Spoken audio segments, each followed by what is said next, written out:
Back to my channel. और आज है फ्राइडे और आज मेरा 11th फ्राइडे है वैभव लक्ष्मी का, यानी कि उद्यापन का दिन है। तो बस उद्यापन की तैयारी में लगे हुए हैं। पूरा घर को साफ़ कर दिया मैंने, हॉल पूरा खाली कर दिया है। अभी ये भी खाली कर दूँगी, यहाँ पूरा दरी बिछ जाएगा, यहाँ चौक लगेगी। और ये सोफ़ा वगैरह जो है मैंने लाइनिंग स्पेस में कर दिया है।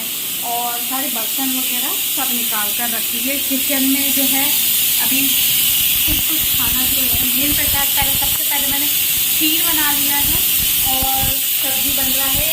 और सब्ज़ी सूखी सब्ज़ी के लिए कद्दू मंगाया है। कद्दू जो है अभी कटेगा, काशी फल जिसे बोला जाता है आगरा में। आपके यहाँ क्या बोलते हैं वो कमेंट में बताना। तो चलिए जल्दी जल्दी तैयारी करते हैं, फिर तैयार होकर मिलती हूँ। सारा काम निपटाने के बाद मैं हो गई हूँ रेडी। ये देखिए मैंने साड़ी पहनी है, आपको बाद में फुल लुक भी दिखेगा। तो बस अब पूजा करने बैठ रहे हैं। अंकित जी भी तैयार हो रहे हैं, पर बहुत थोड़ा लेट हो गई हूँ मैं आज। ये देखिए पूरी तैयारी हो गई है, अब पूजा करने बैठ रहे हैं। तो मनसने का सारा सामान जो है इसमें श्रृंगार का, साड़ी चुनरी सारी चीज़ें रख ली हैं मैंने। अब वह पूजा करते हैं, स्टार्ट करते हैं। और थोड़ी देर में सारी औरतें आ जाएंगी। तो ये देखिए पूरा मैंने अरेंज कर लिया है सब चीज़। चलिए बैठते हैं। जय माँ लक्ष्मी। लक्ष्मी जी की भक्त है। माँ लक्ष्मी तो प्रेम और करुणा के अवतार है। वे अपने भक्तों पर हमेशा ममता बनाए रखती है। इसलिए तू धैर्य रख के माँ लक्ष्मी जी का व्रत कर और सब कुछ ठीक हो जाएगा। माँ लक्ष्मी का व्रत करने की बात सुनकर शीला के चेहरे पर चमक आ गई। उसने पूछा, माँ लक्ष्मी जी का व्रत कैसे किया जाता है, वह मुझे समझाइए।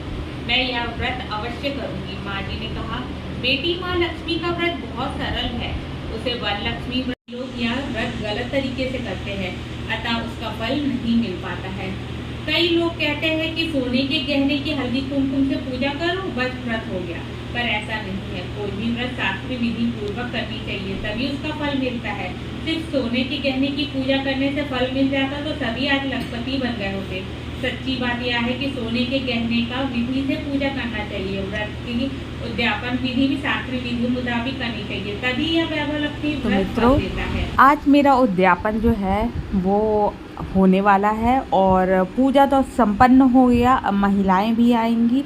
अब महिलाओं के साथ जो है, जो उद्यापन के बाद जो सारा काम करते हैं, मतलब महिलाओं को महावर लगाना, टीका लगाना, सुहाग जो दिया जाता है जैसे, वो सब किया जाता है। तो पहले सबसे पहले आपको अच्छे से पैरों को धुलाना है। जितनी भी महिलाएं आई हैं 11, सबका पैर धुलाकर महावर लगाना है, तिलक करना है, सिंदूर लगाना है। एक दूसरे को सिंदूर लगाते हैं, वो सीन मैंने कैप्चर शायद नहीं किया है इसमें, पर है ना, आपको सिंदूर भी लगाना है। जैसे मैं उनको सिंदूर लगाऊंगी, वो भी मुझे सिंदूर लगाएंगी, टीका और सिंदूर। तो मैं ऐसा है सबको थोड़ा थोड़ा सगन कर दे रही हूँ महावर का, और बाकी सब बैठकर अपना कंप्लीट कर लेंगी महावर। तो इस क्योंकि 11 लेडीज़ है, सबको करने में बहुत टाइम लग जाता है। तो इस तरीके से आपको अपने हाथ से ही करना है सारी चीज़ें, और सबका पैर धुलाकर इस तरीके से करना है। और साथ ही साथ आप एक चीज़ का और भी ध्यान रखिए कि जब आप भोजन खिलाते हैं ना, उसके बाद भी इस तरीके से ही ऐसे सबको ऐसे उठने ना दें, सबको एक साथ उठाना है। आप प्लेट पूरा उठाने के बाद अपने हाथ से आपको वो भोजन का जो है प्लेट है, ग्लास है, वो खुद उठाना है। उसके बाद सबको हाथ भी आपको धुलाना है, हाथ धुलाकर पोंछना है उनका हाथ, और इस तरीके से ही आपको करना है। तो ये बोला जाता है सेवा करना, माता का ही रूप है ये आज सुहागने मेरे घर में। तो आप जैसा पूछ रहे थे कि उद्यापन विधि भी आप अपने साथ शेयर करना, तो मैं आपके साथ शेयर कर रही हूँ। खाना पीना आप अपनी इच्छा से जो बनाना चाहते हैं वो बनाएं, बस ये ध्यान रखें बिना लहसुन प्याज वाला खाना होना चाहिए। इससे पहले भी मैंने 2-3 बार उद्यापन किया है, और उद्यापन वाले दिन ना काम बहुत ज़्यादा हो जाता है। तो अगर आपकी सहायता के लिए कोई हो तो बहुत अच्छा है, क्योंकि ये छोटा छोटा जो काम होता है ना, वो बहुत सारा हो जाता है। सारी चीज़ें अरेंज करना बहुत कुछ हो जाता है। पर मेरी सारी फ्रेंड्स जो है सब टाइम पे आ गई और अच्छे से उद्यापन हुआ। सबसे पहले तो सबको थैंक्स किया, सब टाइम पे आ गए। मेरी एक फ्रेंड जो है दयालबाग से आई थी, ये देखिए ये जो सूट में बैठी हुई है, और मुझे बहुत अच्छा लगा। एटलीस्ट मैंने जिसको भी बुलाया ना, सभी आप लेडीज़ सभी आ गई थी, 1-2 को छोड़कर, क्योंकि इसमें क्या होता है, आपको ये भी ध्यान रखना पड़ता है कि महिलाओं का जो महीना मंथ प्रॉब्लम होता है यानी पीरियड्स आता है वो ना हो। तो उसमें से क्या हुआ, 1-2 लेडीज़ का ऐसा हुआ कि उनका पीरियड्स आ गया था, जिसके कारण उनका कैंसिल हो गया। तो उस समय में मुझे फिर किसी और को बुलाना पड़ा। तो इस तरीके से देखिए, अब मैंने सबको भोजन परोसा है, सबको एक साथ ही बैठाकर खिलाना है और सबका एक साथ होने के बाद ही उठाना है, ऐसा बीच में किसी को नहीं उठाना है। तो सब इंतज़ार करेंगे एक दूसरे का, सबका हो जाएगा उसके बाद ही सब उठेंगे। और थाली जो है, प्लेट है, कटोरी है, सारी चीज़ें मैं ही उठाऊंगी। देखिए सब उठा ली, मैं हाथ धुला ली।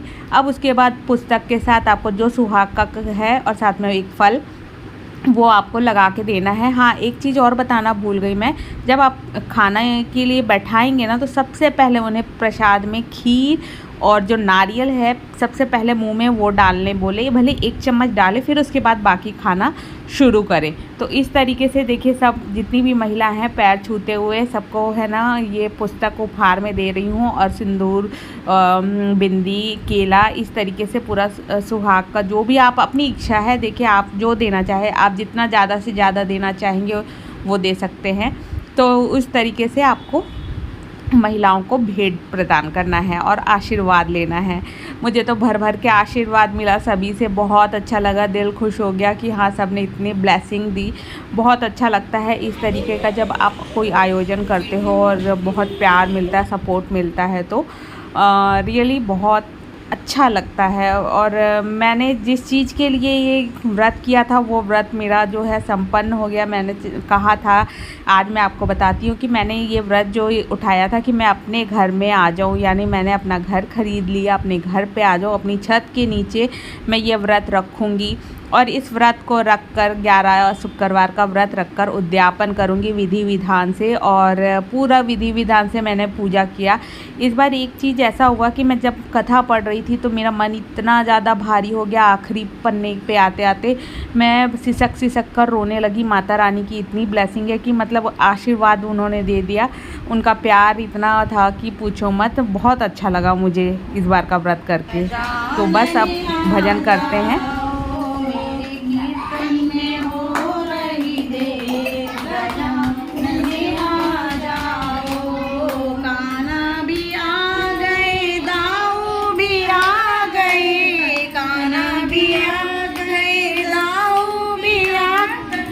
राधा मैया यमुना और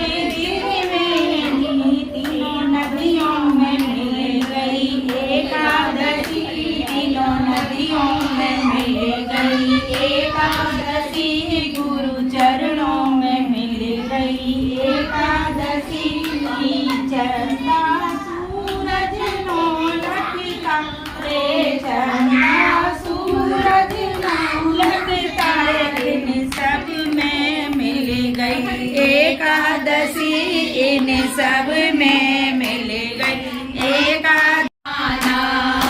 कभी विष्णु रूप में आना, कभी विष्णु रूप में आना, हाथ लेके चले आना, प्रभु जी चले आना। तो मित्रों, उम्मीद करती हूँ आज का उद्यापन वाला व्लॉग आपको अच्छा लगा होगा। अगर अच्छा लगा तो कमेंट्स में जय माँ लक्ष्मी ज़रूर लिखें। और आपकी कोई भी क्वेरीज हो आप कमेंट्स करें, मैं उसके ऊपर वीडियो ज़रूर बनाऊँगी। तो चलिए, लाइक करें, शेयर करें, सब्सक्राइब करें।